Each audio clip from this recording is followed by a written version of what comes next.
I was 10 years old when I wrote my first verse. I have my Grammy speech written on my vision board. Music has been something that's been kind of there ever since I can remember. The Grammy, I'm just getting myself prepared for that. I'm trying to sell out stadiums.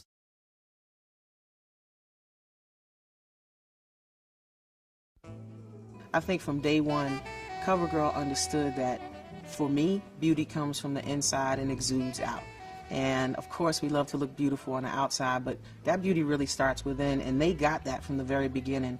Anything that I've ever tried to do that would help women to feel not only more beautiful on the outside, but on the inside, they've always been down with. They've always been willing to partner up, and not just partner up in name, but and also financial support. So whether it's a tour, whether it's a charity, whether it's this contest and trying to inspire female rappers to be successful, they're there.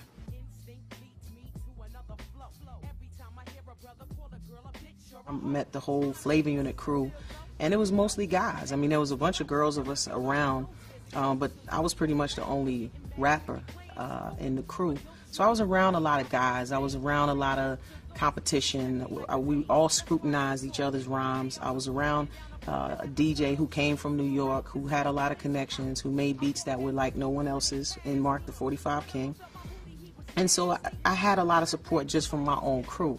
I went with a friend of mine to a studio session, and there I laid down this rhyme, and the guy that was starting the record label was like, oh wow, we need to sign her as an artist. And it was literally like that. But it had taken about 4 or 5 years of rapping for me to be ready. I hooked up with these guys at LA Posse, who was doing LL Cool J's album at the time, and I did a song on their compilation.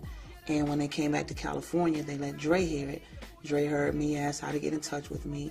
He called me at Chung King Studios, where I was working at the time, and he told me he was getting a new label together and wanted to know if I wanted to come to LA and be a part of it. And I was like, well, how do I know you're Dr. Dre? And he was like, there's only one way to find out. And he sent me a ticket.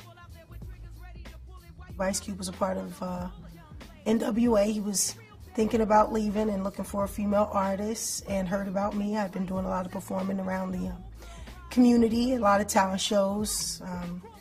Took out all of Southern California. No.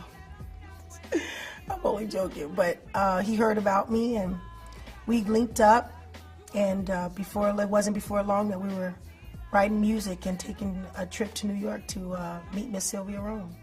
In the beginning, I don't think my strategy was, oh, let me prove myself because I'm a female. I think it turned into that. Like, once I was in it, I was like, oh wow, I'm being discriminated against.